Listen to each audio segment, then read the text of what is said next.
ಆಟ, ಇನ್ನು ಕೆಲವರಿಗೆ ಅದೊಂದು ಕಾಳಹರಣ, ಆದರೆ ಇನ್ನು ಕೆಲವರಿಗೆ ಅದೊಂದು ಅದ್ಭುತ. ಸೋಲುಗಳನ್ನ ಮರೆಸಿ ಗೆಲುವಿ ನನಗೆ ಚಿಗುರಿಸಿದ ಜನ, ಜಾತಿ ಧರ್ಮವನ್ನ ಮೆಟ್ಟಿ ನಿಂತ ಜನ, ಎಲ್ಲದಕ್ಕೂ ಮೀರಿ ನೂರಾರು ಸ್ನೇಹಿತರನ್ನ ಪ್ರೀತಿ ಸಂಬಂಧವನ್ನ ಗಳಿಸಿಕೊಂಡ ಏಕಮಾತ್ರ ಆಟ ಕ್ರಿಕೆಟ್. ಇಂದಿಗೂ ನನ್ನ ಜೀವನದ ಮೊಟ್ಟ ಮೊದಲ ಪಾಠ. ಜಾತಿ, ಮತ, ವರ್ಣ, ಪಂಗಡ ಎಲ್ಲವನ್ನ ಬದಿಗಿಟ್ಟುಕೊಂಡು ಒಂದೇ ತಾಯಿಯ ಮಕ್ಕಳಂತೆ ಪಂದ್ಯವನ್ನ ಸಾಗಿ ಬರ್ತದೆ. ನಮ್ಮೆಲ್ಲರ ಸಹಕಾರದಲ್ಲಿ ಪಂದ್ಯ ಸಾಗಿ ಬರ್ತದೆ. ಬಂದಿದ್ದೀರ ಬೆಳಗ್ಗೆ, ಮರಳಿ ಹೋಗುವಿರ ಮನೆಗೆ.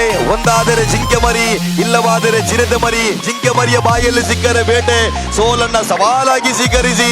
ಸೋಲದೆ ಗೆದ್ದರೆ ಅದು ಮಂದಾಸ, ಸೋತು ಗೆದ್ದರೆ ಇತಿಹಾಸ.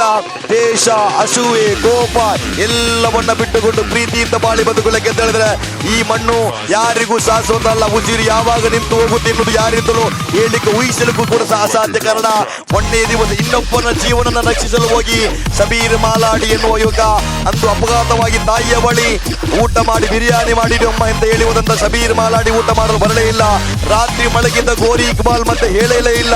ಆದಿತ್ಯವಾರ ಟ್ರೋಫಿಯನ್ನು ಗೆದ್ದುಕೊಂಡು ಬರುವ ಆದಿತ್ಯವಾರ ಆಡುತ್ತೇನೆಂದ ಮಾತು ಕೊಟ್ಟಂತ ಟೀಮ್ ಮ್ಯಾಟ್ರಿಕ್ಸ್ ನ ಸಾಕೀರ್ ಮತ್ತೆ ಆಡಲೇ ಇಲ್ಲ. ಯಾರಿಗೂ ಈ ಮಣ್ಣು ಶಾಶ್ವತವಲ್ಲ. ಪ್ರೀತಿಯಿಂದ ಬದುಕೊಳ್ಳಿ. ಹಿಂದೂ, ಮುಸ್ಲಿಂ, ಕ್ರೈಸ್ತ ಎನ್ನುವ ಜಾತಿ ಮತವನ್ನ ಬಿಟ್ಟುಕೊಂಡು ಒಂದೇ ತಾಯಿಯ ಮಕ್ಕಳೊಂದಿಗೆ ಕೂಡಿ ಬಾಳಿ ಬದುಕೊಳ್ಳಿ ಅಂತಕ್ಕಂಥ ಮಾತಿನೊಂದಿಗೆ ನಾನು ಈ ಪಂದ್ಯವನ್ನ ಮುಂದುವರಿಸಿ ಸೌಹಾರ್ದಕ್ಕಾಗಿ, ಶಾಂತಿಗಾಗಿ, ಸಾಮರಸ್ಯಕ್ಕಾಗಿ ಕ್ರೀಡೆ ಎನ್ನುವ ಧ್ಯೇಯವಾಕ್ಯದೊಂದಿಗೆ